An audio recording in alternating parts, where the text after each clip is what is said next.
패널로는 먼저 한국주택협회의 이동주 본부장님을 모셨습니다. 본부장님은 노후계획도시 특별법 제정 검토하셨고 현재 국토부 민관합동 PF조정위원회 위원으로 계십니다. 그리고 작년 12월 국토부에서 발표한 통합재건축 가이드라인을 작성하신 법무법인 텍스트의 박지환 변호사님을 모셨습니다. 앞서 발제를 맡아주신 윤박연 교수님과 이효진 대표님도 패널로 참여하십니다. 그러면은 토론은 좌장이신 윤주선 교수님께서 진행하시겠습니다. 네, 소개반을 유치합니다. 제가 이제 총괄건축가를 할 때 통합재건축을 해야 되겠다. 5개 신도시 국토부에서 이제 할 때 제가 이걸 제안을 했어요. 통합재건축을 하지 않으면 여러분들의 자산 가치가 하락이 됩니다. 그렇죠. 지금 단지에서 거기서 그냥 콩나물 실어같이 진다 그러면 첫째 주거 환경이 굉장히 열악해질 것이고, 그리고 두 번째는 앞으로 30년, 최소한 30년을 지탱해야 될 분당 신도시 여러분들의 주거 단지가 지금과 다름이 없어요. 용적률 조금 높아진 부분이 없죠. 그리고 이제 이걸 어떻게 스마트화를 할 거냐 이런 것들에 대해서 제가 이제 강력하게 제안을 해가지고 통합재건축이 됐는데, 선도지구 지정할 때까지 제가 이제 계속 국토부에다가 통합건축, 통합재건축 가이드라인을 마련해달라 이렇게 얘기를 했습니다. 지난번 우리 국회에서 토론할 때 오신 분들 여기 계시죠? 그때도 이제 제가 이제 통합재건축에 대해서 이제 선도지구 지정 전인데 마련해야 된다 이렇게 했는데, 아마 국토부에서 그거를 마련하기까지는 시간도 없었을 뿐더러 이게 이제 설계가 좀 나와야 돼요. 어느 정도 이제 그림이 좀 그려져야 이런 부분들이 해결이 되는데, 이제 저는 제가 사실 이제 여기다가 뭐 교수라고 써 있는데 저는 정년 퇴임을 했습니다. 황립대학교에서. 그래서 이제 제가 1980년대부터 도시계획 기술사로서 옛날에는 토지구획 정리사업이라는 걸 했어요.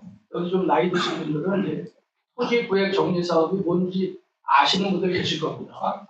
토지구획 정리사업이라는 것은 뭐냐면 토지를 수용을 해서 아파트나 주택단지를 건설하는 것이 아니고, 지금은 어떻게 합니까?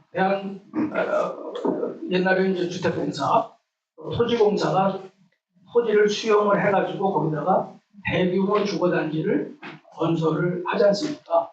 그렇게 되면 어떻게 됩니까? 토지를 거의 싼값에 수용이 되잖아요. 땅 뺏기는 거예요. 그래서는 안 되겠다. 그래가지고 이제 생긴 것이 뭐냐면, 그 전에 토지구획정리 사업이라는 게 있었어요. 토지구획정리 사업은 도시화되지 않은 자연 녹지나 도시 외곽에 여러분들이 가지고 있는 토지 소유자가 가지고 있는 땅의 일부를 도로나 공원이나 기반시설로 내놓고 당신들의 땅은 내놓은 것만큼 줄어들겠죠. 그 대신에 어떻게 됩니까? 도시화가 되니까 토지의 가치가 올라가죠. 그때도 서로 토지 소유자들 간에 분쟁이 있었던 것이 뭐냐면, 내 땅의 가치가 얼마가 될 거냐, 과연 내가 받는 땅의 가치가 정말로 괜찮은가, 이런 것 때문에 이제 많은 분쟁이 있어서 시간이 오래 걸리니까 전두환 대통령 때 이래가지고 어떻게 도시로 몰려드는 인구를 주택을 지어줄 것이냐, 그런 고민을 하다가 이제 공영개발 방식으로 갔어요. 그러다가 이제 2000년대 들면서 산업이 고도화되고 국가가 조금 잘 살게 되면서 토지 소유자들이 가지고 있는 사유재산권을 좀 보존을 해야 되겠다 해가지고 생긴 것이 도시개발법입니다. 2001년도, 2년도에 만들었죠. 도시개발법이 생기면서 환지 방식과 수용 방식 두 가지로 나눠졌어요. 혼용 방식도 있지만 환지 방식으로 하게 되면 토지구획정리 사업 방식하고 똑같아요. 그렇기 때문에 제가 통합 이 재건축을 하면 과거의 토지 구획 정리 사업의 환지 방식을 적용하면 될 것이다. 이렇게 얘기를 했어요. 오늘 두 분이 설명한 내용이 바로 제자리 환지 또 비용 공동 부담하고 거의 같은 내용입니다. 그렇기 때문에 이제 앞에 이제 우리 윤방현 교수께서 8가지 언론사가 대표적으로 제기하고 있는 문제점 제시하셨잖아요. 그것 때문에 이제 약간 분쟁이 있는 걸로 알고 있는데, 다른 재건축, 그러니까 통합 재건축이 아닌 다른 재건축에서도 똑같습니다. 재건축이라는 것은 토지 소유자들의 사유 재산을 어떻게 합니까? 나도 모르게 건드리거든요. 그러니까 이제 첫째는 뭐냐면 이것이 나도 모르게 건드리는 부분이 이게 정당한 거냐, 저 사람이 가져가는 게 더 많으냐, 내 떡보다 저 사람 떡이 더 큰 거 아니냐라는 의문에서 나오기 시작을 하거든요. 그렇기 때문에 우리 분당에 계신 분들은 뭐 특별히 이제 또 이 땅 짓고하고 이제 우리 이 재건축 이 학교에서 다른 도시는 이거 안 한다고 그러더라고요. 알고 계시죠? 여러분들 특혜 받고 계신 거 알고 계시죠? 네.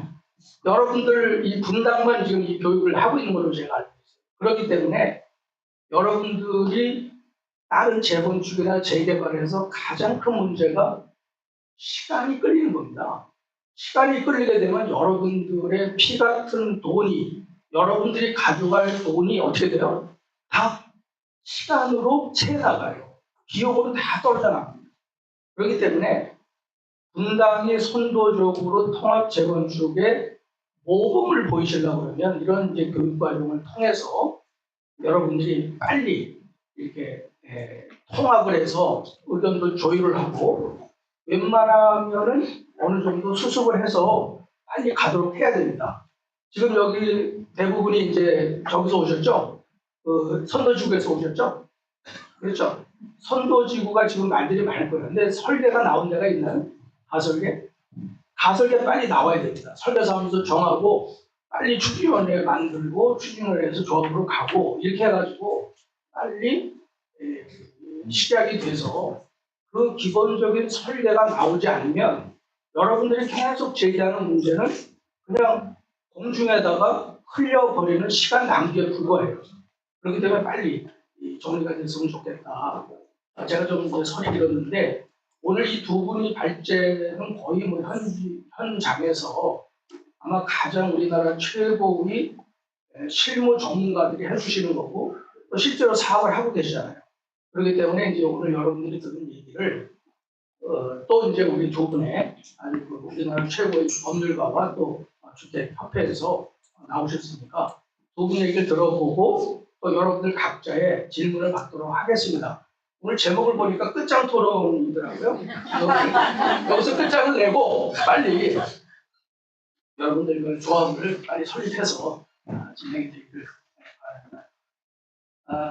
토론의 순서는 제가 먼저 이동주 한국주택협회 산업본부장께 그 다음에 박지환 변호사께서 마이크 받아주시면 감사하겠습니다. 이동주 산업본부장 모시겠습니다. 큰 박수로.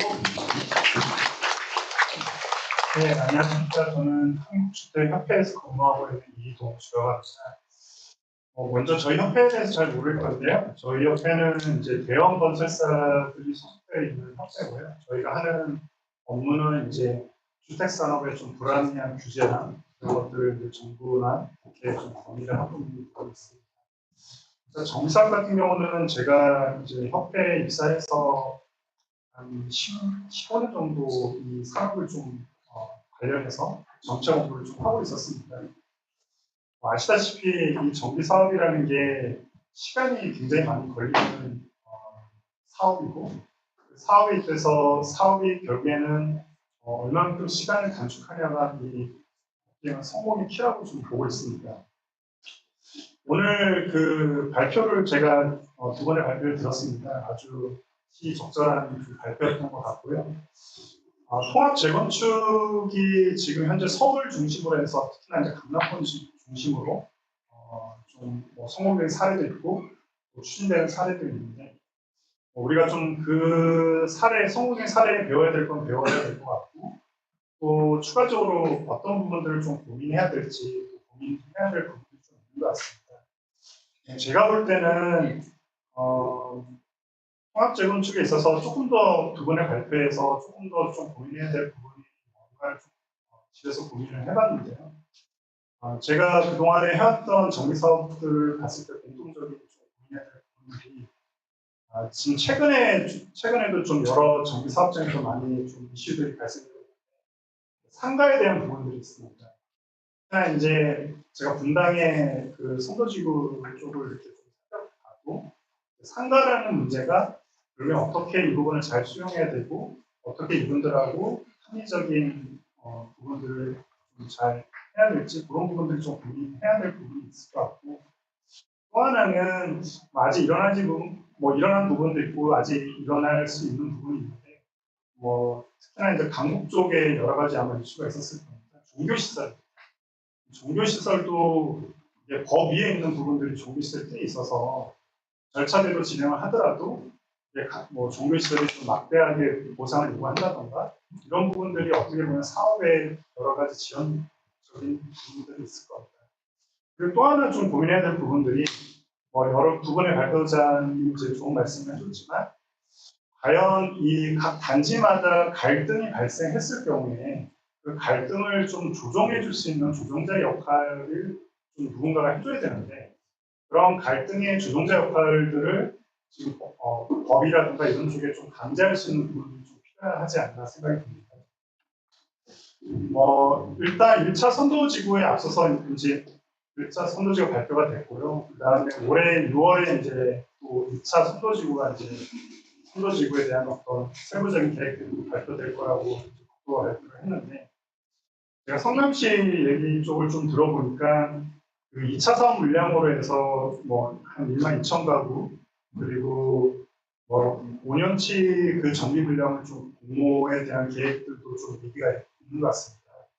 아마 그렇게 좀 막대한 공모를 잡는 이유가 뭔지 좀 궁금했는데 그 부분은 아마 매년 그 떨어지는 사업장에 대한 그 동의서 받는 게 좀 쉽지 않으니 그걸 좀 한꺼번에 받아서 좀 매년간 순차적으로 하지 않는가 그런 생각이 듭니다.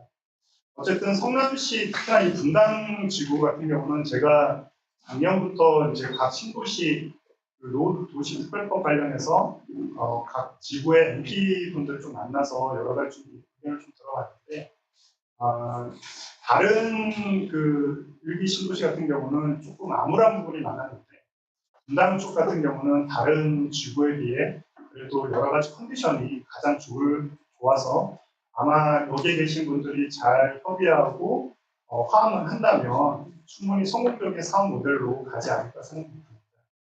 저는 이제 시간이 좀 제한돼 있으니 저는 이런 사업들을 좀 가기 위해서 추가적인 정책 제안들을 좀 몇 가지 좀 말씀드리려고 합니다. 일단 첫 번째로는 이 안전제도 재건축에 대한 안전진단이라는 제도가 아직까지 살아있는데 이 안전진단에 대한 제도가 빨리 좀 폐지된다던가 아니면 대폭 좀 완화돼야 되지 않나 그런 생각이 듭니다.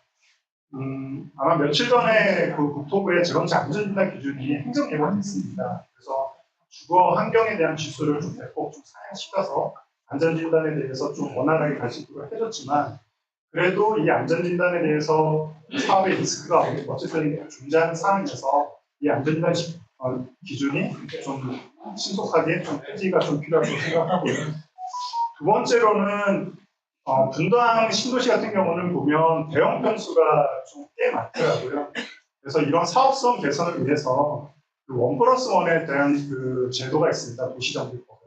그래서 대형 편수를 가지신 분이 일정 그 소형 평형을 하나 더 받을 수 있는 그 제도가 이제 필요한데 이 제도가 법적으로는 지금 현재 살아있지만 사실상 강남이나 다른 쪽에서도 이런 제도가 활용이 잘 안 되고 있습니다. 그 이유는 이제 세제 부분, 종부세라든가 취득세, 양도세, 그리고 또 전매에 대한 또 어떤 그런 규제가 있습니다. 이런 제도가 좀 조속히 좀 빨리 폐지가 돼서 분당 신도시에 이런 제도가 폐지가 되면 아마 사업성에 긍정적인 영향을 미칠 거라고 생각합니다. 그리고 세 번째로는 이제 정비 사업의 이제 사업성 개선으로 해서 이제 재건축 부담금 여러분 다 아시겠지만 재건축 부담금이 빨리 조속히 폐지돼야 될 것 같고 또 하나는 이제 통합 재건축 시 이 재건축 부담금이 계속 살아 있다면 이것도 하나의 좀 논란으로 좀 계속 남지 않을까 그런 생각을 좀 듭니다. 그리고 이제 그 정비 사업에서 특히나 이제 뭐 일기 신도시 같은 경우는 용적률을 좀 많이 올려주는 걸로 지금 가고 있거든요.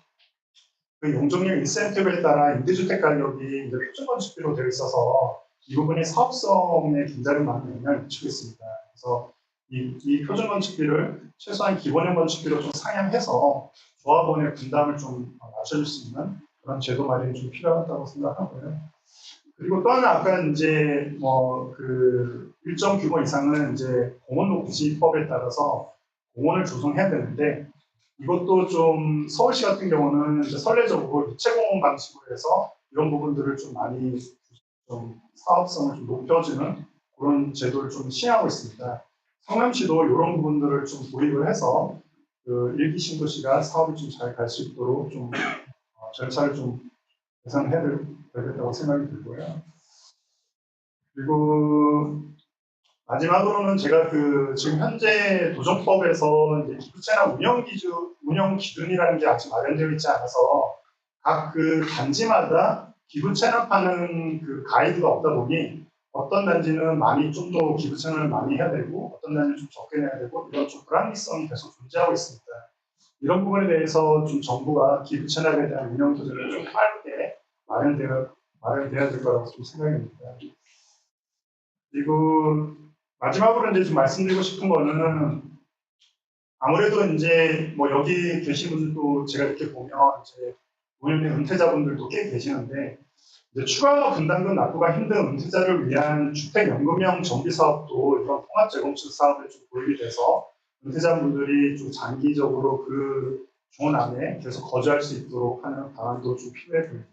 이상입니다. 예, 감사합니다.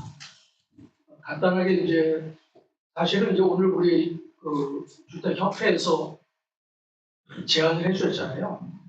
오시게 된 게 뭐냐면은 주택협회는 아시는 분 계시겠지만 국토부하고 정부하고 정책 제안을 주고받는 관계가 있습니다.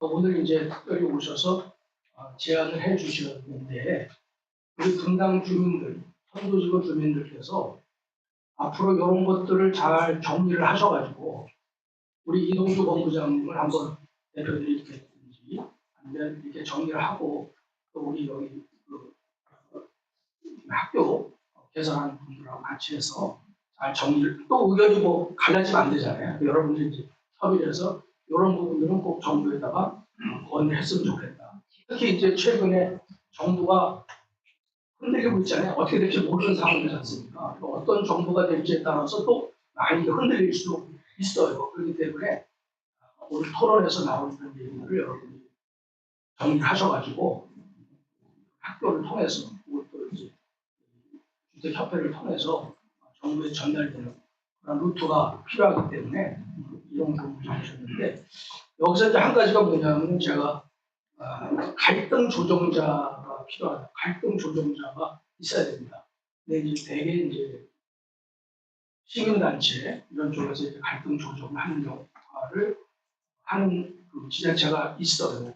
우리 성남시에서도 갈등 조정을 누가 해줄 거냐라는 걸 여러분이 시에다가 얘기를 하실 필요가 있어요. 뭐 변호사님들 불러서 양쪽에서 할 수는 없잖아요. 싸움사들끼리 할 수는 없고 오늘 시에서 갈등 조정 하시는 부서 또 혹은 그 관, 공무원이 필요하다 생각합니다.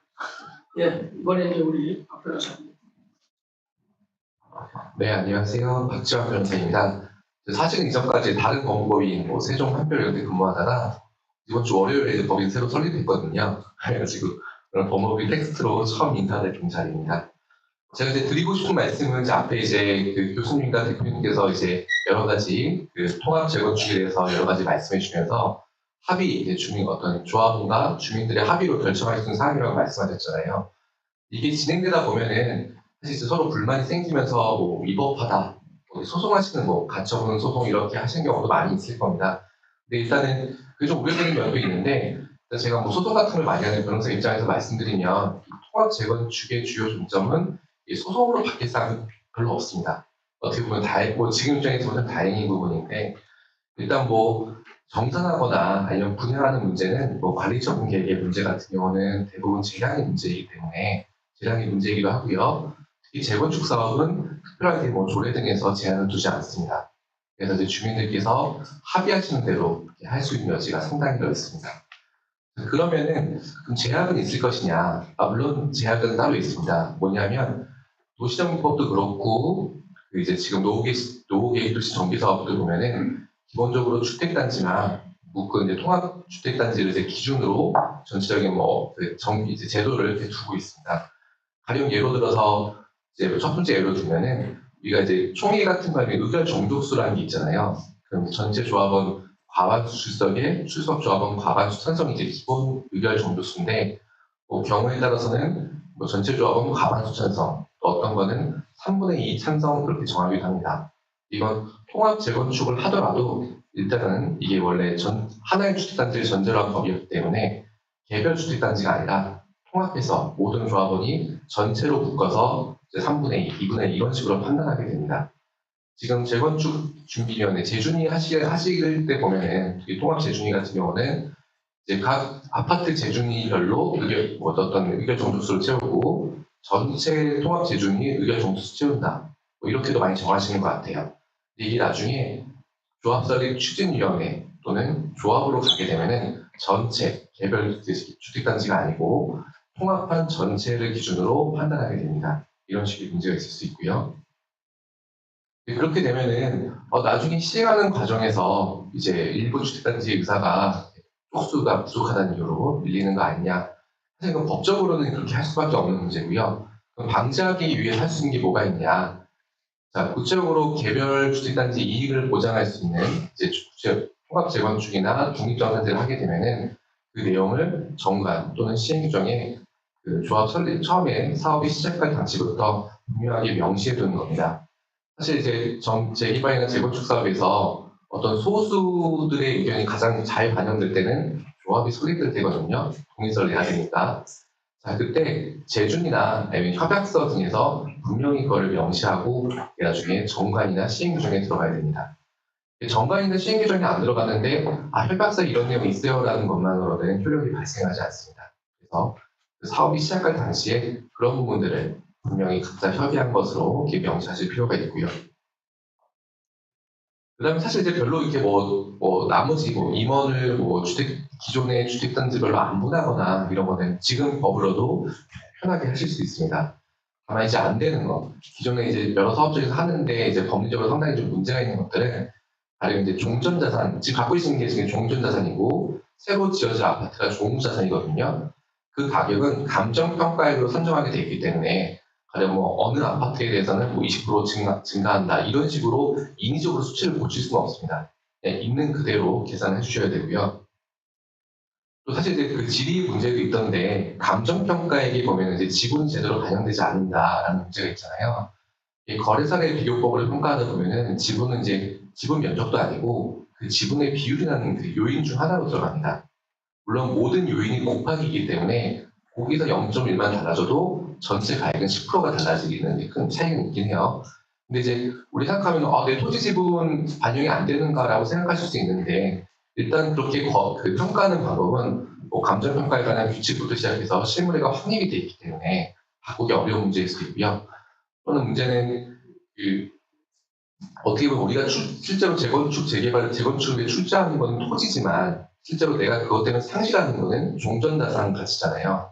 그 아파트의 가치는 가치잖아요. 땅이 아니고 땅과 건축물을 합친 아파트의 가치이기 때문에 좀 토지 지분이 넓은 입장에서는 내가 토지는 이만큼 출자하는데 다 반영이 안 되는 것 같아라고 생각할 수도 있지만 반대로 우리가 그럼 상실하는 게 뭐냐라고 봤을 때는 기존에 그 대지뿐만 아니라 건축물까지 합쳐진 그런 감정평가 전체 금액이기 때문에 사실은 이제 좀 아쉽지만 또 이제 그냥 독립정산제라든가 이런 식으로 좀 보완하는 방향으로 좀 생각해 보시는 것이 좋을 것 같습니다. 예, 감사합니다. 의결 정족수 얘기를 하셨습니다. 지금 이제 이게 통합 재건축을 하려고 그러면 과거에 있었던 단지별 이렇게 그 위원회 뭐 이런 게 있잖아요. 그분들 대표들끼리 이제 한번 모여서 방해 결투를 이제 한번 하셔야 되는데 그게 빨리 가야 됩니다. 그래서 빨리 먼저 뽑으셔가지고 그분들한테 정권을 주고 가서 싸워서 이겨라 뭐 이렇게 이제 해야 되는데 아마 그런 과정이 있는 데들이 거의 없이 아마 이제 말만 되고 있을 거예요. 근데 시간이 막 가는 거예요. 시간이 간다는 게 아까도 말씀드린 대로 여러분들이 돈을 그냥 흘리고 다니고 있는 거예요. 이게 이제 감정이라는 게 우리나라는 굉장히 뭐 문제 해결에 도움이 안 되는 것들이 있는데 그 감정을 좀 제어하고 어떻게 이익이 될 거냐라는 차원에서 진행을 하면은 정력수 얘기를 좀 해주셨고 그 다음에 이제 재준이 할 때 기본적인 이제 정관이라든지 이런 거를 초안을 만들어서 진행하면 좋겠다 이런 말씀 해주셨습니다. 네, 두 분의 이제 토론자 비용 말씀 감사드리고 아까 이제 발표를 하시는 게 시간이 어느 정도 한정이 되어 있었기 때문에 하지 못한 말씀이 혹시 계실지 몰라서 우리 윤강현 교수님부터 혹시 뭐 한 말씀 하고 싶은 얘기 빼놓고 있습니다. 우선은 그 각각의 단지들 여러 개의 단지를 통합해서 진행을 하는 것 자체에 우선 이런 생각을 좀 버렸으면 좋겠습니다. 뭐냐면 기존의 우리 단지를 가지고 우리 단지 안에서 분양을 해서 우리 단지가 수익을 받아서 그걸 나눠 가진다 라는 생각은 아예 버리시고요. 뭐냐면 통합단지에서 전체를 분양을 해서 그걸 수익을 가지고 각각의 단지별로 나눠 가진다 라고 가지셔야 돼요. 그래야지. 그렇지 않으면은 오늘 뭐 질문에도 몇 가지가 있던데 우리 단지에 기반 시설이 설치가 되면 어떻게 됩니까? 아니면 뭐 우리 단지는 건물을 높게 세울 수가 없어서 거기에 대한 손해가 입으면 어떻게 됩니까? 이렇게 나오는데 그건 아니고요. 전체의 통합단지 전체의 수익을 어떻게 각각의 단지별로 분배를 하고 그 다음에 어떻게 또 그 단지별로의 분배된 수익을 다시 개개인의 조합원들에게 분배할 것인지에 대한 그러한 기준들을 세우시면 될 것 같습니다. 그래서 결론적으로 말씀을 드리면 가장 큰 수익을 내는 게 조합원들 전체에는 이익이다 라는 걸 말씀드리고 싶습니다. 네, 감사드립니다. 우리 이호진 대표님 혹시 네. 그 한 가지만 좀 얘기를 드리고 싶습니다. 그 서울에서 재건축 단지에서 제가 아파트 조합원님들이나 상가 조합원님들께 많이 드리는 이야기인데 그 얘기가 여기에도 좀 적용이 될 것 같습니다. 기본적으로 나중에 합의를 하고 협의를 할 때 있어서 비교점이 있으실 수 있습니다. 기준점이 될 텐데 그게 우리 단지만 만약에 가상으로 현재는 이제 안 되죠. 원래는 우리 단지만 재건축할 때보다 우리가 손해냐 아니냐 어떤 의미냐면 내가 단독으로 가는 거랑 통합으로 가는 거랑 분명히 득이 있었을 수 있고 서로 합의를 보는 과정에서 뭔가 저 단지가 더 득이 되지 않나라는 생각을 하실 수 있습니다. 이 상대적인 게 아니라 내 단지가 단독으로 갔을 때 와 비교했을 때 통합으로 가는 게 괜찮네. 이걸 좀 쉽게 얘기해 드리자면 상대방이 좀 더 가져간다고 해서 너무 배 아파서 합의 안 봐주시고 이러지 말아달라는 기준점은 내 아파트가 단독으로 갈 때와 통합으로 갈 때 과연 내가 손해냐. 아까 독립장산제 이제 말씀을 드렸습니다. 그러면 기존에 이제 상가의 용적률이 상당히 적습니다. 상가는 개별적으로 수익이 발생되는데 추가적인 용적률 확보를 더 많이 하니 일반 분양할 수 있는 면적이 증가하게 됩니다. 그러면 아파트 입장에서는 만약에 상가와 같이 안 갈 때, 아파트만 갈 때나 상가랑 함께 해서 상가로 발생한 수익을 상가를 다 주는 거나 똑같습니다. 아파트 분들은 손해가 없죠.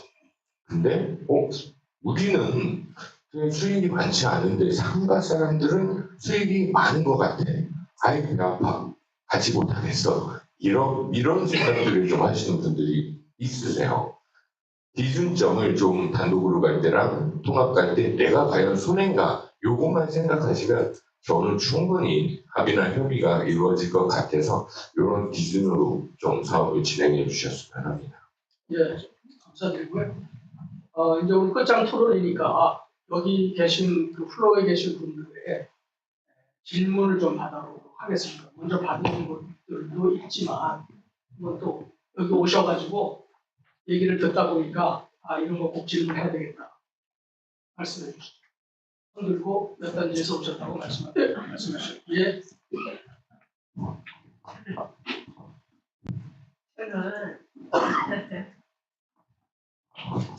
저는요, 분당인데 정자동인데요. 그 정자동에 또 저기 리모델링한 단지가 있어요. 리모델링 단지에서 오셨나요? 아니요, 그 옆에 단지에서 왔는데요. 그러는데 저희 단지까지 리모델링을 한다고 해서 가만히 생각해 보니까 우리가 리모델링을 한다고 하는데 그러면은 자기 단지가 했으니까 우리 단지도 같이 해보자 이런 식으로 그때 설명회를 하시더라고요.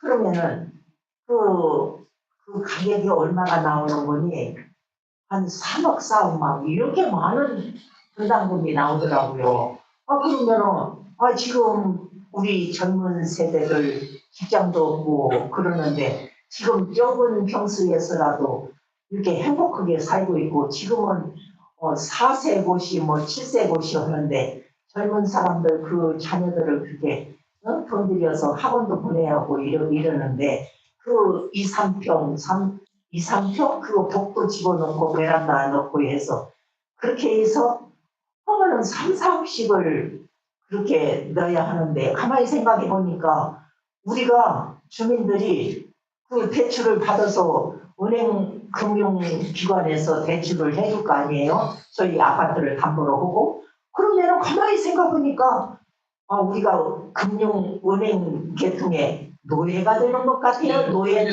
잠깐만요. 그래서 저보다 연세가 많아 보이셔가지고 제가 끊지를 않았는데 오늘 여기는 리모델링 때문에 모인 자리가 아니고 통합 재건축에 관해서 집중적으로 하는 자리이기 때문에 리모델링에 관해서는 이 회의가 끝나면 제가 별도로 1대1 상담을 해드리도록 하겠습니다. 예, 통합 재건축에 관해서만 좀 질문을 해주시면 감사하겠습니다. 시간이 제한이 되어 있기 때문에 네, 말씀하시죠. 네, 하나로 해주시죠. 저는 아직 선도지구로 지정된 아파트는 아니고요. 시범단지 아파트에 살고 있습니다.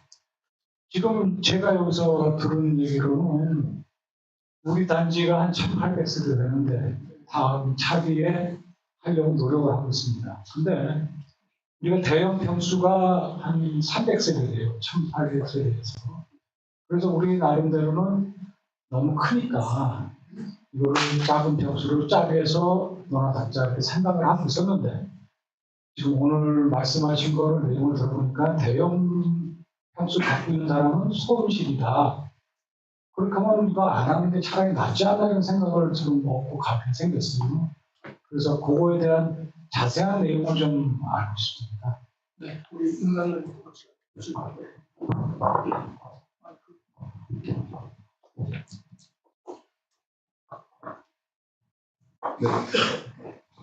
그런데 대형 평수를 가지고 있으면 손해다라는 이야기는 아마 오늘 토론 중에서 나온 게 있었나요? 그거는 없었습니다. 그런데 아까 좀 전에 대형 평수에서 그 얘기를 했어요. 1+1 평형에 대한 것을 말씀하셨습니다. 감정평가 내용이 적게 나오면은 그거대로 적게 들어가십니다. 네, 제가 그 부분을 다시 한번 말씀드리겠습니다. 좀 오해가 있으신 것 같은데요. 아마 그 변호사님이 이야기했던 부분은 어떤 거냐면은 실질적으로 이제 대형 평수를 가지신 분들이 손해다라는 건 아닙니다. 왜 그러냐면 이 재개발 자체에 수익을 분배하는 방식이 이렇습니다. 우선은 각자가 가지고 있었던 그 주택, 아파트가 있어요. 아니면 상가가 있습니다. 이것을 우리가 투자를 합니다. 근데 투자는 어떻게 하냐면은 그 아파트와 토지를 투자를 하는 게 아니라 그걸 가치로 산정해서 투자를 합니다.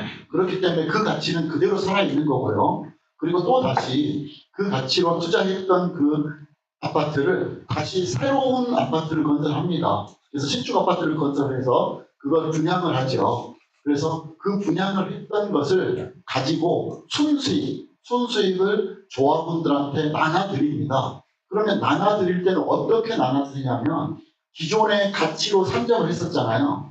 그 가치로 산정한 그 비율을 그대로 나눠드립니다.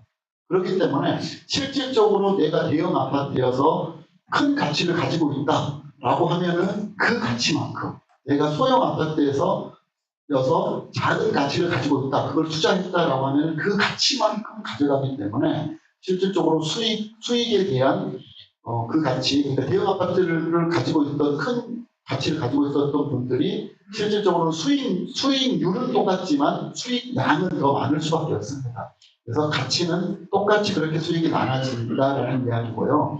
그리고 또 다시 이야기하면은 방금 전에 이런 이야기들이 아마 있었던 것 같아요. 그 세대 분리형 아파트들을 가지고 갈 때 어떻게 가져갈 거냐. 그러면 아파트가 두 채가 생기고 두 채까지 생기고 이렇게 하기 때문에 거기에 대한 그 세금이 부과된다. 그래서 그 세금에 대해서 그런 세금이 없어졌으면 좋겠다라는 그런 이야기를 했던 것 같습니다. 그리고 세대 분리형 아파트를 가지고 가시는 것들은 아마 대형 아파트를 가지고 계시는 분들이 그 당시에 이제 새로운 분양을 받을 때 그 당시에 또 다시 대형 아파트를 분양을 받은 게 더 이익인지 아니면 세대를 분리해서 24평과 그다음에 30평대 아파트를 받아가시는 게 이익인지는 그때 판단해서 하시면 될 것 같습니다.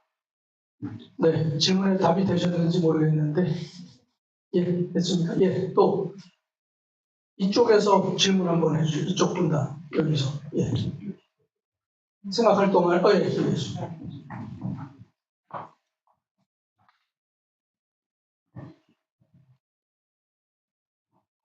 네. 두 가지 질문 드리고 싶은 건데요. 일단, 네, 소속하고 네, 어디서? 양지마을 청구 아파트 거주하는 주민이고요. 일단은 지금 통합재 건축할 때 소유주들 간의 이제 입장이 다르다 보니까 그래서 이제 말씀하셨던 독립정산으로 이제 진행을 하면은 그런 소유주 간의 입장차나 어떤 상황에 대한 좀 해결책이 될 것 같은데 저희 이제 양지마을 같은 경우에는 그 단지 내 이제 집원이 좀 단지별로 공유가 돼 있는 상태입니다. 그러면은 이제 독립정산제를 하려면은 단지별로 뭔가 그 가치에 대한 평가가 구분이 돼야 될 것 같은데 그렇게 집원이 공유가 돼 있는 상태에서도 그런 독립정산이 가능할지 하고 만약에 가능하다면은 뭔가 그 집원을 뭐 분할하는 뭔가 소송 내지는 뭔가 법적 절차를 진행한 이후에 돼야 될 것 같은데 혹시 그렇게 해야 되는지. 네, 우리 이효진. 네. 우선은 충분히 가능은 할 것 같습니다. 가능은 하다라는 그 전제 조건이 아까 후자에 말씀하신 것처럼 지분 정리를 이제 해야 되느냐 말아야 되느냐 예전에 제가 검토해 봤을 때 쉽지는 않을 수 있고 아마 만약에 그게 가능했다면 이미 한 요 2년 동안 선거지구 준비하시면서 단지에서 그 작업을 하지 않았을까 생각이 듭니다. 그 기준점들은 좀 명확하고 저희가 향후 종전 조무 평가가 위주가 되지 그 비율을 예를 들어 청구 아파트 계시니까 여기 한양 아파트랑 뭐 청구가 같이 이제 지분이 통합되어 있고 이런 걸로 제가 알고 있거든요. 종전 평가와 관련해서는 현재 위치, 현재 시세랑 감정 평가가 여러 가지 기준을 놓고 다각도로 이제 종전 평가를 좀 나누기 때문에 그 부분은 크게 무리가 없을 텐데 독립정산제에서 아까 말씀드린 현재 용적률 개념에서는 약간 협의가 좀 필요한 사항은 있습니다. 어떻게 서로 공유하고 있고 얼마만큼 공유되어 있고 이 공유를 이제 서로 인정하느냐 안 하냐의 협의 사항인 거지 그 비율은 숫자로 나와 있기 때문에 서로 협의만 하신다면 그런 것들도 충분히 가능하지 않을까 생각합니다. 예, 감사드리고요. 오늘 이제 우리 이효진 대표님이 여기 발표하실 때 제안한 독립채산제, 독립정상제는 그렇게 하는 얘기가 아닙니다. 예, 그거가 답은 아닐 수가 있어요. 근데 이제 그것이 하나의 모델이 됐다. 원베일리에서 할 때고 강남 굉장히 처음에 했잖아요. 물론 이제 우리 강남하고 또 전혀 다릅니다. 단지가 형성이 된 것도 다르기 때문에 그건 답은 아닌데 이제 우리 변호사님 말씀하신 대로 종전 평가를 어떻게 하느냐라는 것을 또 처음부터 단지별로 할 건지 아니면 전체를 한 다음에 비용만 할 건지 여러 가지 방법은 있어요. 예. 답이 됐죠? 예. 또 이쪽에 어디 아까 저 뒤에 계신 분. 마이크. 예, 안녕하세요. 저는 3번 9-2 구역에서 왔는데요. 저희 아파트 같은 경우에는 통합이라고는 하지만 다른 선조지구에 비해서는 그렇게 갈등이 많거나 그러진 않아요. 단지 좀 이제 사업성이 과연 가능할까 가능하지 않을까가 걱정이긴 한데 일단 저희가 상가가 지금은 뭐 많이 활성화되어 있진 않은데 상가 지분이 커요. 그럴 경우에 이제 상가분들이 반대를 하거나 그러진 않겠지만 혹시 단독으로 하겠다. 자기들은 이제 주거으로 올려가지고 이제 상가도 그냥 받고 주거 오피스텔도 그냥 받아서 하면 좋을 것 같다라는 얘기를 흘리셔가지고 그게 가능한지 좀 여쭤보고 싶습니다. 네, 재건축 사업에서 상가하면요, 이제 많이 이제 이해관계 다르니까 많이 좀 문제가 있잖아요. 보통 토지 분할이라고 해가지고 이제 아예 잘라내는 방법도 있고요. 지금처럼 이제 지금 하고 있는 독립정산세라고 있지 않습니까? 원래 이제 아파트 상가 사이에서 했던 건데 같이 하긴 하지만 이익을 나누는 식으로 하자라고 해가지고 이제 송파구, 강동구 이런 데서 시작해가지고 좀 정착이 됐어요. 지금 질문하신 것처럼 우리 나중에 리모델링 하겠다라는 그런 상황이면요, 이제 좀 많이 쓰진 않는데 뭐 법에 보면 존치 리모델링 특례라는 게 있습니다. 그래서 이제 정비할 때 이 상가는 존치하겠어라고 정해놓으면요. 재건축할 때 영향 안 받고 나중에 바로 할 수 있습니다. 물론 문제는 그 용적률, 이제 다 하나의 필지로 묶여 있잖아요. 그것 때문에 이 상가 용적률이 이제 아파트로 넘어가느냐 이런 것 때문에 좀 분쟁이 있을 수 있는데 현재 제도상으로는 처음부터 그렇게 정하고 들어가시면은 되게 좀 쉽게 해결될 수 있습니다. 네, 답이 되셨는지요? 네. 저쪽 끝에 쪽에서 한번.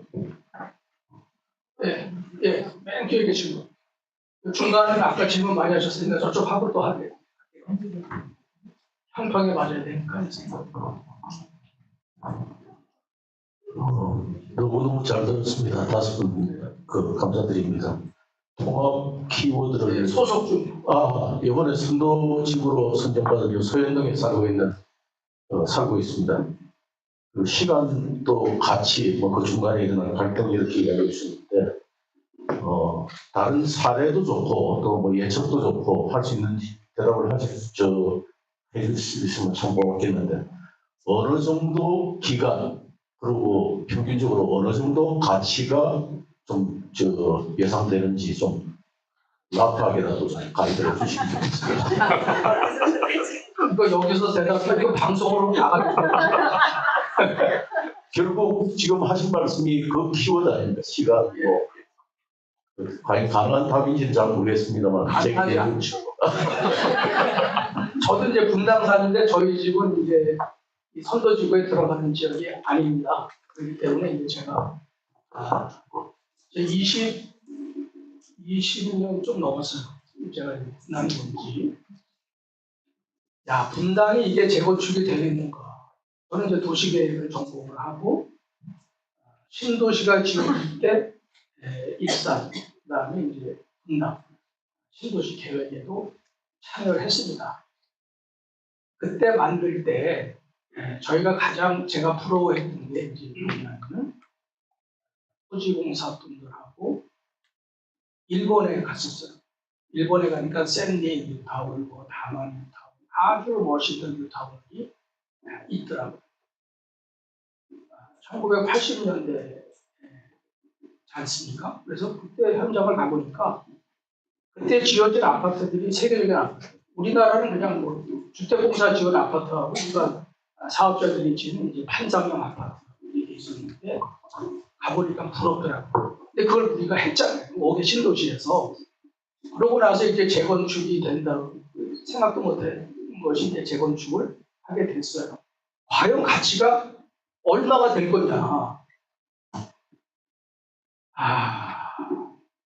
지금 여러분들이 그 아파트 얼마 주고 샀죠? 평당? 살 때 초기에 평당 100에서 110만 원. 그렇죠?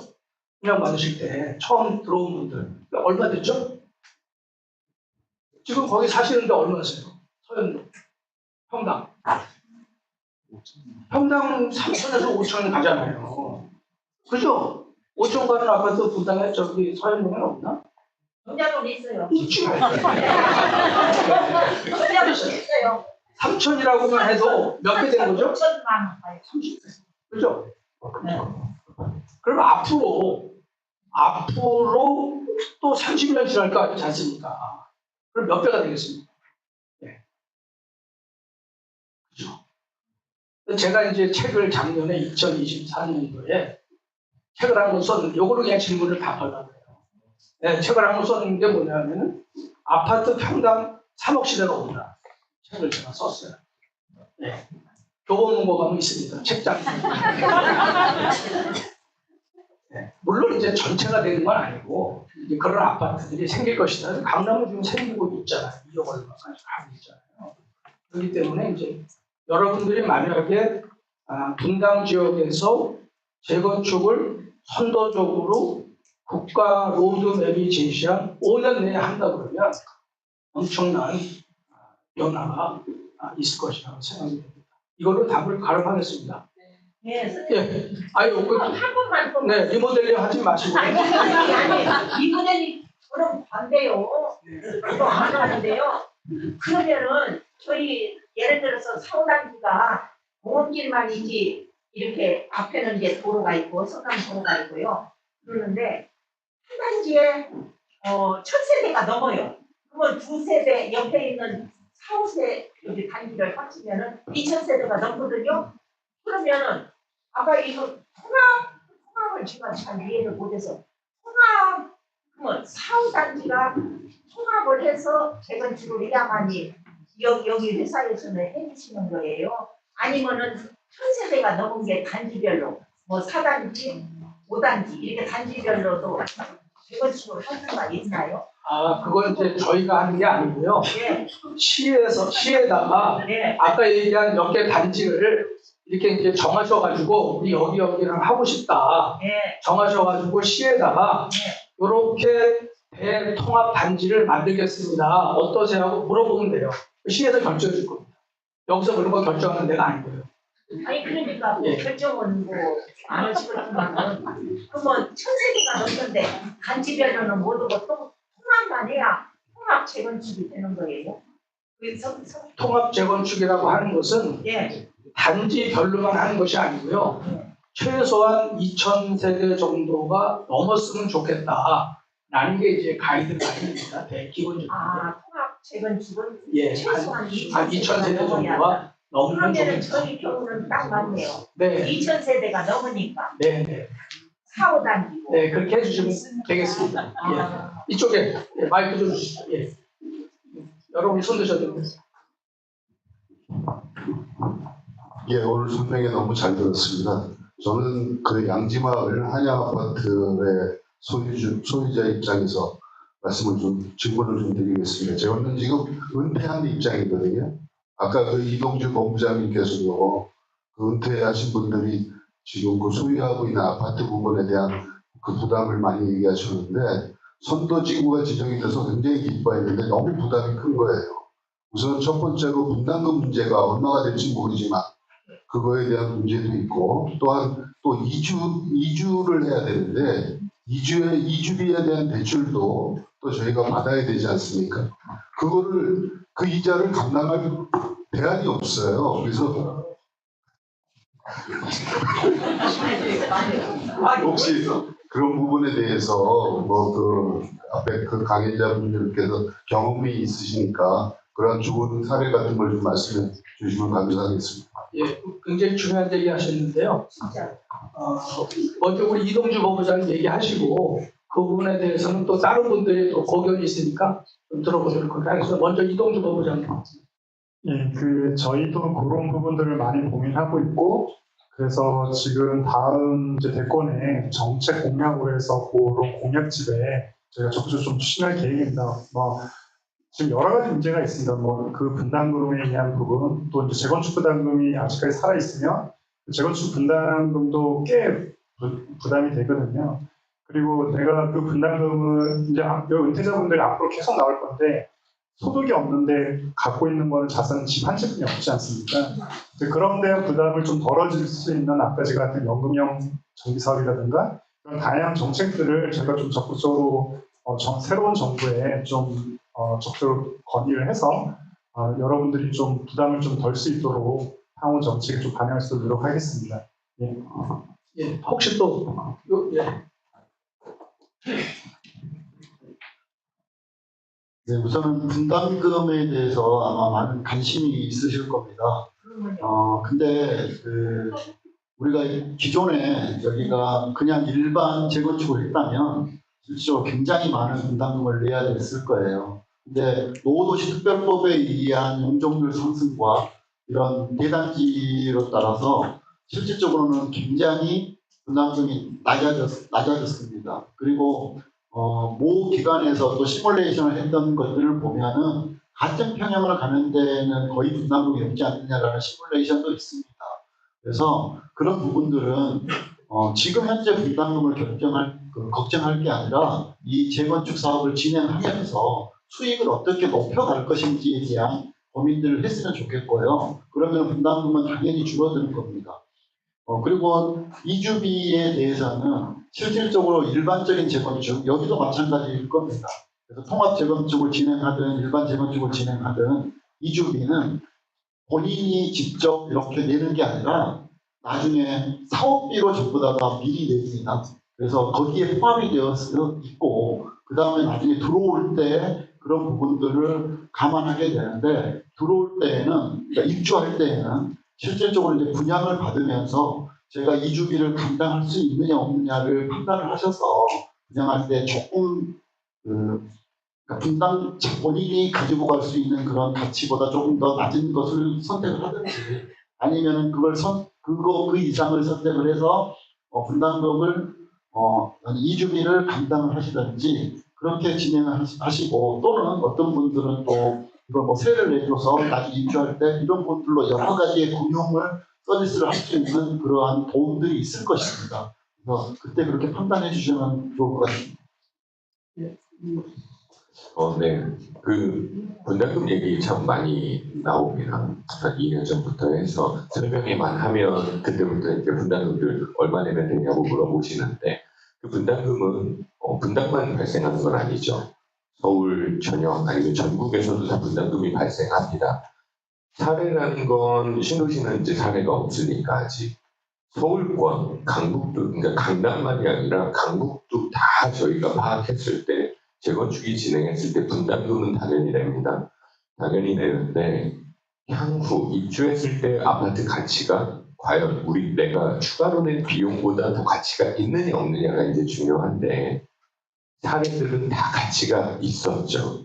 강남은 더 많았고 분당은 어떻게 될지 제가 부동산 전문가가 아니라 판단할 수는 없는데 여기 계신 소유주님들이 분당을 선택해서 지금 몇십 년간 분당에서 사신다는 그 이유는 분당이 상당히 그래도 인지도가 높거나 아니면 향후 좋은 동네가 될 거라고 예측하실 걸로 예측하신다고 이해하기 때문에 저는 분담금 낸 것만큼의 가치가 올라간다고 판단하신다면 그 분담금이 얼마가 됐든 너무 고민하실 필요는 없을 것 같고요.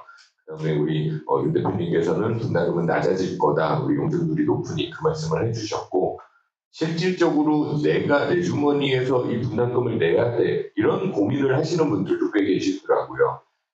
마무리로 분담금을 바로 내지 않습니다. 그 다음에 이주비와 관련해서도 다 금융권에서 대출을 시공자를 선정하게 되면 아니면 신탁사를 통해서 다 비용이 순환되게 만들어 드립니다. 당연히 이자는 발생하겠죠. 이자도 바로바로 내지 않는 조건들로 아마 신탁사가 됐든 시공자가 됐든 선정을 하실 겁니다. 즉 입주하는 시점에 그 모든 비용들이 다 들어간다라고 이해를 해주시면 될 것 같아요. 그래서 내가 지금 주머니에 내가 1억도 없는데 2억 3억 분담금을 어떻게 내가 아니라 향후 우리 집의 가치, 내가 기대하는 부분이 이만큼이 된다면 그 범위 내에서 분담금과 이자가 가능한가 이런 부분으로 고민을 해주시면 좋을 것 같습니다. 예, 또 예, 이제 시간이 뭐 끝장 터널이지만은 뭐 저희가 밤 12시까지 할 수는 없잖아요. 예. 시간을 대략, 잠깐만요. 시간을 대략 한 4시 정도까지 1차로 질문을 받고, 그리고 이제 추가 질문이 있는 분들 몇 개를 받고, 뭐 이런 식으로 해서 정리해 나가도록 하겠습니다. 예, 이쪽에서. 먼저 손 드시는 분. 네.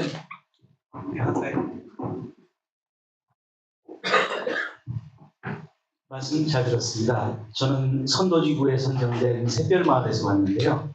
샛별마을 같은 경우에 이제 뒤편에 빌라 단지 빼고 아파트 4개 단지가 붙어 있는데 이 종전평가가 이제 굉장히 복잡하잖아요. 감정평가라는 게. 뭐 다 이해를 하죠. 뭐 위치 좋은 데는 좋은 평가 받고 이렇게 되겠지만 샛별마을이 공교롭게도 뒤쪽에 조금 위치가 나쁘다라고 하기에는 좀 산 쪽이 보여서 좋을 수도 있는데 그쪽은 그 용적률이 낮아요. 용적률이 좋다 그래야 되죠. 앞쪽에 있는 2개 단지보다. 근데 이제 아까 말씀 중에 이제 재건축을 할 때 이제 땅을 내놓는다, 집을 내놓는다, 집 쪽에 더 강조를 하셔서 저는 과거에 이제 주공 아파트를 재건축을 한 거에 경험이 한 번 있었는데 그 경우에는 단순히 평수는 보지 않고 땅의 면적만 봤거든요. 그래서 이 아파트 용적률이 커서 이 평수 용적률 대지분이 커서 나한테 이런 베니핏이 있더라 이렇게 돼서 요번에 오래전 얘기지만 저는 이제 이쪽 단지에 들어왔는데 그 용적률 대지 지분이 과연 그 평가에 그렇게 적게 평가를 받는지 그 부분이 굉장히 궁금해서 말씀 중에 그 부분은 굉장히 좀 적게 강조가 되는 것 같아서 예, 알겠습니다. 이효진 대표님. 대지 지분이 적게 평가되기보다는 감정평가할 때 여러모로 다 다각도로 합니다.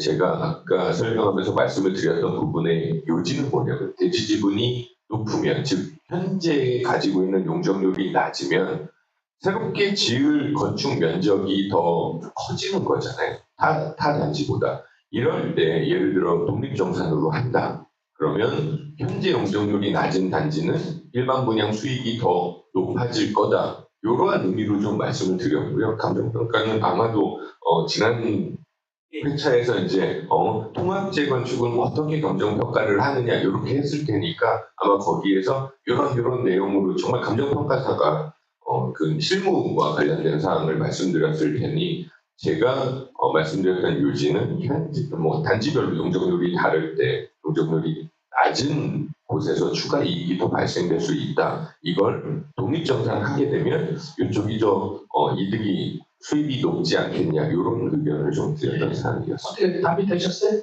네, 또 저쪽 아까 예. 괜찮으신 것 같은데 개인적인 의견으로 답변해 주시기 바랍니다. 그냥 참고로 아까 그 통합단지 규모에 대해서 2,000세대 정도라고 말씀하셨는데 개인적인 그러니까 개인적인 종전을 말씀하시는 건지 종후를 말씀하시는 건지 2,000세대 기준 한번 여쭤보고 싶어요. 종전입니까? 예. 감사합니다. 뭐 단독 해당이 안 되고 예, 말씀하십시오.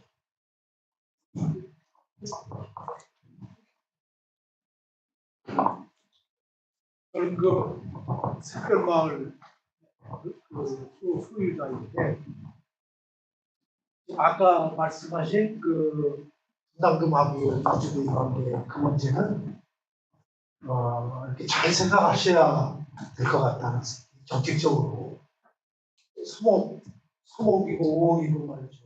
뭐 70대 된 사람이 3억 5억 부담금을 내라. 그러면 내 집에 들어가서 살 수 없다는 얘기예요. 아까 보면 가치가 올라갈 걸 생각하라고. 가치가 올라갈 걸 생각을 하려면 뭐 3억은 분담을 집을 팔아야 된다는 얘기예요. 그러면 그 집을 팔게 됐을 때 양도소득세를 넣어가지고 그때 손해 줄 수 있는 게 얼마가 됩니까? 지금 그게 근본적인 문제가 있어가지고 내가 아는 친구들 있으면 반대입니다. 재건축. 그 반대로 내가 죽고 나서 하든지 말든지 하지 죽기 전에는 이거 못 받아. 이게 현실적인 문제. 그걸 간과를 하고 있단 말이죠. 정책 당국에서. 그 문제가 현실적인 문제다. 이거. 3억을 분담하면서 7억이 늘어났다. 그럼 3억은 누가 돼? 그 집에 들어가서 살려면 3억을 내야 될 거야. 내가 없는데 없을 경우 누가 되는 거야? 은행 융자하면 상환금이 말이죠. 3억 하면 지금 한 200만 원쯤 나올게요. 월 상환이. 맞아요. 많이. 그 상환이 안 된다. 그러면 그 집에는 내가 들어가서 살 수가 없어.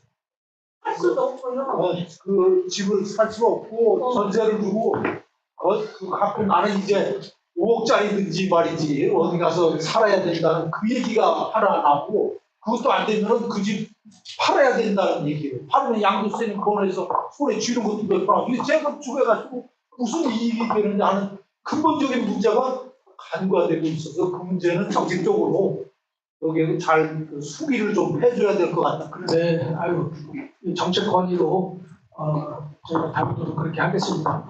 예, 또 질문 이쪽에 아까 마이크 저쪽으로.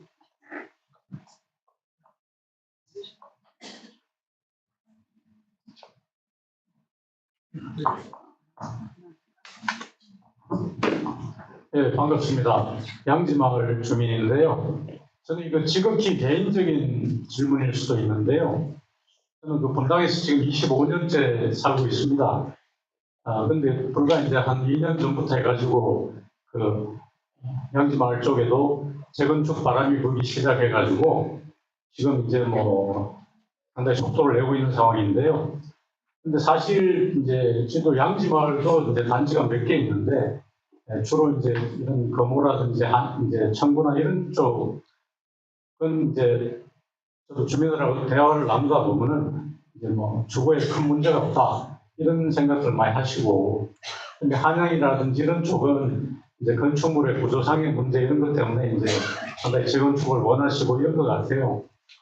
그래서 이제 제가 조금 아쉬운 게 이게 피상적으로 느끼는 게 지금 서울의 반포라든지 압구정이라든지 이런 쪽이 대부분 다 이제 한 45년, 50년 된 건물을 상대로 해가지고 이제 재건축을 하고 있는데 굳이 이제 분당이 불과 이제 한 30년 살고 있고 제 나름대로는 참 아무 문제 없이 뭐 어떻게 보면은 아파트라는 게 한 30년 정도 살다 보면은 한두 번 정도 뭐 수리도 하고 그러잖아요. 그래서 사는데 아무 문제가 없는데도 불구하고 왜 재건축을 그렇게까지 이제 특별법까지 만들어가지고 추진을 하시는지 그 부분이 제가 어떤 저는 이제 주민의 한 사람으로서 좀 아쉬운 부분이 좀 있고요. 그래서 어떤 측면에서 보면은 이게 이제 뭐 한국주택협회라든지 이런 대기업의 어떤 그런 대건설사들이 뭔가 어떤 또 경기라든지 그런 일자리 관계 뭐 이런 측면에서 정부랑 협의해가지고 이게 특별법이라는 걸 만들어가지고 이렇게 갑자기 또 이제 재건축을 빠르게 진행하려고 하시는 건지, 사실 저는 어떤 그런 투자적인 측면보다는 사는 게 뭐 어떤 돈이 그렇게 다는 아니잖아요. 사는 게 지금 내가 이제 행복하게 잘 이제 뭐 참 좋은 환경에서 잘 사는 게 중요한데 굳이 그렇게까지 자꾸 이제 뭐 통합재건축을 하라고 이제 정부 쪽에서 한다는 게 저 개인으로서는 조금 이건 아닌데 싶은 생각이 들어가지고 이게 조금 이 재건축 학교하고 좀 안 맞는 그런 뭐 취지의 질문인지는 모르겠습니다. 예, 질문 잘 들었고요. 저는 이제 도시계획만 이제 한 40년 이렇게 하는 과정에 있습니다. 가르치고 또 같이 인도하고 이렇게 하고 있는데 우리나라 도시가 세계적으로 살기 좋은 도시다. 저는 그렇게 생각을 합니다. 우리나라 도시가 다른 나라 가보면은 다 여기 가보셨겠지만은 되게 더러워요. 일본 같은 경우는 몇 군데 빼고는 뭐 굉장히 노후화돼 있고 그런데 이제 가장 큰 문제가 뭐냐면은 내가 살고 싶은 곳에 좀 오래 살고 싶다. 내가 분당 들어와가지고 이사 가고 싶은 생각이 안 든 도시 중에 하나입니다. 다른 도시에 있다가 왔는데 그럼 이 지역에서 내가 살고 싶은 곳에서 평생 살았으면 좋겠다는 것은 모든 시민이 바라는 것입니다. 그러나 사람이 늙듯이 도시가 나이가 먹으면은 관리비가 많이 들어가요. 나이가 먹으면 저도 병원에 자주 갑니다. 옛날에 병원에 한 번도 안 갔는데. 그런 것처럼 도시가 그런 비용을 들여야 되는데 그 비용을 누가 내냐 하면은 세금을 내는 사람들이 세금을 들여서 도시를 새로 이렇게 관리를 해야 되는 거예요. 그 관리 비용보다는 도시를 새로 만들어서 관리 비용을 줄이고 두 번째는 자산의 가치를 높여야 되겠다. 그리고 또 한 가지는 뭐냐면 살 수 있는 환경이 아니에요. 지금 이제 겉으로는 뭐 분당 신도시가 굉장히 멀쩡해 보이지만 어떤 집들은 녹물이 나오고 또 다리가 무너지고 이런 노후화의 현상이 벌어지기 시작을 하는 거예요. 그렇기 때문에 아마 정부에서는 이제 타이밍이 됐다. 제가 이제 그 노후 신도시를 하자고 한 건 아니고 그래서 아마 한 걸로 이제 얘기를 듣고 있는데 저는 시기적으로 상당히 적절하다 이렇게 생각이 돼요. 왜냐하면 지금 30년 됐잖아요. 저희가 30년 됐는데 나이가 이제 50대가 되면은 꺾어주기 시작해서 70대가 되면 확 꺾어주고 80대 되면 이렇게 되지 않습니까? 근데 그거 가만 놔두면 40대 운동을 하고 40대 이 바이탈링을 하지 않으면 50대가 빨리 와요.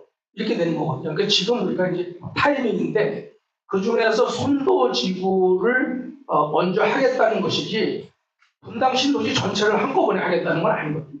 그러니까 그 지역에 사는 분들이 우리는 아직은 리모델링이나 이런 거 가지고 버티겠다. 아니면 우리는 재건축을 해야 되겠다. 그 스스로 판단을 하시. 그렇기 때문에 이제 오늘 오신 분이 이제 얘기하시는 이제 배경에는 이것도 무슨 건설하는 사람들이 일거리 없으니까 건설을 하기 위해서 일거리 만들었다. 이런 거는 좀 아니지 않을까 그런 생각이 듭니다. 이제 질문을 제가 3번만 더 받겠습니다. 여기서 한 분 받고 여기서 한 분 받고 저기서 한 분 받고 이렇게 끝내겠습니다. 괜찮겠죠? 네. 자, 간단하게. 예. 택기지구의 그 재건축이 이제 제일 먼저 한 데가 이제 고덕지구는 아파트 재건축 완료가 어디서 오신 분인가요? 저는 한마을 5단지에서 살고 있습니다. 그런데 고덕지구 있죠. 그 지구단위 변경 또 대포지구 지구단위 변경 똑같은 택지개발 추진법에 의해서 이제 건설된 단지죠. 근데 거기에는 그 기존 용적률이 한 50%, 70%를 250%로 높이고 또 이제 청수를 35층까지 짓게 함으로써 고덕은 다 지었고 개포는 일부 짓고 있고 했습니다. 그런데 거기는 용적률도 한 200% 높고 그 다음에는 또 35층까지 짓고 물론 거기에 그 주민들이 한 10년 이상 수정을 했습니다. 수정을 해가지고 이제 그 설계를 남겼죠. 그런데 그럼에도 불구하고 공공기여라는 게 없습니다. 공공기여도 없이 5층 아파트를 이제 용적률이 한 50%, 70% 되는 것을 250%, 5층 아파트를 35층으로 짓게 하니까 그나마 이제 됐습니다. 그런데 여기는 용적률이 가뜩이나 높은 데다가 또 이제 공공기여율까지 보니까 이번에 그 노도시 특별법을 하면서 공공기여 제도가 생겼더라고요. 고선 쪽에 보시면은 그 기존이 50%, 70%를 250%를 지어도 공공기업 부담이라는 게 없습니다. 없는데 신도시는 가뜩이나 이게 고층으로 돼 있죠. 고밀도 개발인데 용적률 겨우 326%, 한 114% 올려주면서 또 공공기여를 하라 하니 아까 쭉 말씀하신 대로 도저히 이게 비용이 많이 들어가기 때문에 재건축이 불가능합니다. 한 4, 50년 돼가지고 무너질 정도 되면 모르겠습니다만. 네, 알겠습니다. 예, 그래서 정책하신 건 하는 게 계시니까 이게 선이 개포지구, 고덕지구, 선례를 봐서 목동지구, 공공기여율도 없애주고 또 용적률도 좀 더 한 326%가 아니라 한 400% 정도 해줘야지 사업이 된다. 그 말씀이 이구동성으로 다 나오는 말씀 같습니다. 예, 알겠습니다. 새겨 들으시고 사업이 되도록 좀 해주시기 바랍니다. 네. 이상입니다. 예. 예, 고맙습니다. 예. 이쪽에 또 질문 여기는 없으시네요. 아까 많이 이쪽에 아까 누가 계셨는데, 네, 가셨네요. 그러면 이제 네, 한 분만 마지막으로 받겠습니다. 마지막 질문 좀 드리려고 하는데 아까 이제 한 번에 보시고 질문 네, 답변이 조금 좀 피트가 안 맞는 것 같아서 저 질문이 이제 저희 지구 안에 어서 오셨나요? 저는 삼성화진 지원단지 삼성화진에서 왔습니다. 네, 그래서 지구 안에 상가가 지금 이제 포함이 돼가지고 재건축한 경우에 상가분들이 이거를 아파트를 받기를 원하는데 상가보다는 법적으로 못 받을 가능성이 높으니까 우리가 그걸 주거를 지어가지고 상가도 받고 오피스도 받고 우리끼리 그렇게 해가지고 하면 어떻겠냐 이런 말씀들을 많이 하시는데 이제 그게 제도상 법상으로 가능한 부분인지 그 통합구역에서 재건축을 하고 하면 이제 집원이 하나가 될 가능성이 높은데 그 안에 오피스텔이라는 그런 주거라든지 이런 종지가 다른 것들이 내포되어 있을 수 있는지도 좀 의문스럽고 그다음에 이제 그런 상가들이 집원을 공유하고 있는 단지 내 상가 이런 상가들도 있을 거고 집원이 지금 현재로는 난리되어 있는 상가들도 있을 텐데 그런 케이스들도 좀 차이가 궁금하고 해서 결론적으로 말씀드리면 그런 기초구역 안에 있는 상가들이 독립적으로 해서 주곡을 짓는 게 가능하냐 독립정산제는 지금 어떻게 가능한 것 같은데 독립정산제를 넘어서서 주곡을 지어서 별도의 사업을 하는 것 같은 그런 것들이 가능한지 좀 궁금합니다. 일단 주상복합을 짓는지 문제는 결국 주거지 용도 지구의 문제라서 이제 그 지역에 맞게 확인하면 좀 될 것 같고요. 아까 이제 문제는 그런 겁니다. 이제 상가가 지금 당장 재건축에 같이 하기 좀 그러니까 우리는 일단 놔뒀다가 나중에 하겠다. 이 정도는 지금 제도의 틀에서 가능하다는 겁니다. 그래서 대지 하나의 대지에 묶여있긴 하지만은 일단 존치 리모델링 할 거예요라고 해가지고 정해놓으면은 일단은 보유하는 거죠. 재건축 사업은 쭉 진행이 되는데 그 아파트 상가 지금 현재 상가는 그대로 두고 일단 진행을 하는 겁니다. 나중에 그거를 이제 리모델링보다 새로 지으시겠죠? 하실 때 그때 되는지는 이제 사실은 이제 종상행 문제 이런 문제 포함해서 좀 보시면 좋을 것 같아요. 구역 안에 들어와 있는데 구역 안에서 재척을 한다든지 별도로 그런 식의 절차를 해야 돼요. 네, 제가 좀 말씀드리겠습니다. 지금 우리 변호사님 말씀은 하나를 약간 생략한 느낌, 그러니까 빼고 가는 겁니다. 상가의 위치가 예를 들어 좀 테두리 쪽에 상가가 있다라면 우선 첫 번째 정비계획할 때 이곳은 별도로 진행할 예정이니 요걸 빼고 가겠다, 이빨 빠진 것처럼 상가를 빼고 가겠다 해서 정비구역 지정할 때 그 라인으로 제시를 하는 방법 하나가 있고요. 두 번째는 정비구역으로 별도로 이제 안 된다. 그러면 도시민 주거환경 정비법에서는 사업을 진행하면서 상가를 재척할 수 있습니다. 두 가지 다 뭐냐면 상가와 같이 정비 사업을 진행하지 않는다. 이 조건이라면 이제 필지가 나뉘어지는 거죠. 공유물 분할 소송이 일어나게 될 거고 상가랑 아파트가 분리가 될 겁니다. 그러면 아파트는 아파트끼리 가는 거고 상가는 거기에 준주거를 받아서 상업시설과 그다음에 오피스텔을 같이 넣을 수 있는지 없는지 그건 이제 향후 확인해야 될 문제고 같이 가냐 안 가냐는 이제 이렇게 법적인 기준에서 그 정리를 좀 하셔야 될 사항은 있습니다. 예, 어떻게 답이 있었죠?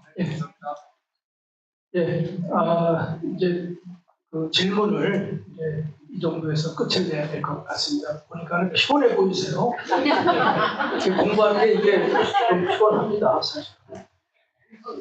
혹시 여기 패널이나 발표자 중에서 꼭 하시고 싶은 말씀 있으시면 없으시죠? 피곤하신 것 같습니다. 분당은 제가 분당에 살고 있어서 드리는 말씀이 아니고 5개 신도시 중에서 아마 살기 좋은 도시라고 소문이 있죠. 과거에는 천당 밑에 분당이다. 근데 지금은 이제 너무 늙어서 도시가 그런 얘기는 쑥 들어갔습니다. 그래서 어차피 이제 국가에서 신도시를 재건축을 하겠다. 전 세계에서 이렇게 큰 540만 평입니다. 분당이 일산이 450만 평. 이렇게 큰 신도시를 재건축하겠다라고 한 나라는 대한민국 처음입니다. 그렇기 때문에 아마 이 새로운 비전이 여러분들의 주거 환경, 자산 가치, 또 많은 변화가 아마 앞으로 있을 것입니다. 그러나 우리나라가 이걸 시작을 할 때 역시 또 여러 가지 정치적인 고려가 있었지 않습니까? 그렇기 때문에 제도적으로 미흡한 것도 사실입니다. 그래서 오늘 여기 오신 교양학교 우리 여러분들, 주민 여러분들이 오늘 같은 자리를 통해서 이렇게 이제 제안해 주신 그런 모든 내용, 그리고 이제 우리 기라상 같은 토론자, 발표자 분들의 의견 이런 거를 좀 종합을 해서 정부 당국에, 시에, 도에 제안하는 그런 절차를 밟게 될 것입니다. 그럼에도 불구하고 오늘 여기서 나온 것 중에서 가장 큰 게 뭐냐면 소유권 문제, 갈등 문제 굉장히 큽니다. 부담금 문제, 그다음에 용적률 사업소 문제 이런 것들은 이제 차근차근 여러분들이 설계를 하고 조합위원회 만들고 설계를 하고 이러는 과정에서 좋은 대안이 나올 것으로 생각이 됩니다. 귀한 시간 토요일 날 오후인데 이렇게 시간 내주셔서 같이 공부하고 토론하게 된 것을 사회자로서 굉장히 무한한 영광으로 생각합니다. 여러분 가정에 행복이 깃들기를 기원하면서 오늘 토론회를 마치도록 하겠습니다. 감사합니다. 오늘 준비한 토론을 모두 마쳤습니다. 행사 종료에 앞서 안내 말씀을 드리면요. 오늘 수강하신 거 후기 재건축 교양학교 카페에 남겨주시면 좋은 후기 남겨주신 분들 선정해서 8회차 때 시장회에서 우수학생 포장장 수여한다고 하십니다. 그리고 다음 주에도 재건축 교양학교 진행되니까요. 신청해 주시면 감사합니다. 감사하겠습니다. 즐거운 주말 되시고 다음 회차에도 인사드리겠습니다. 감사합니다.